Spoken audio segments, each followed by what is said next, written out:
Kamusta na pala yung rapper na pinakamalakas sa kanyang kwento? Ipinagyayabang pa niya ang skin na nakuha niya sa bayo.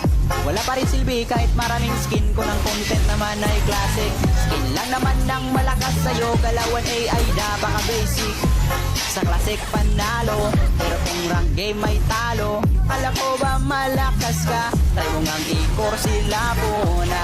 Sa global mo na hero, idol na kita pag nagawa mo ito sa rank game. Pagkalaban ay napagod game, mga bara mo'y di nakakasugat. Ang babaw mo pa sumulat, di mo kumasisilat.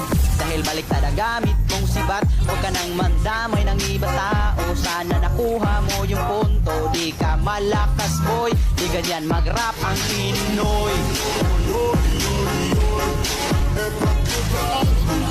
Hey.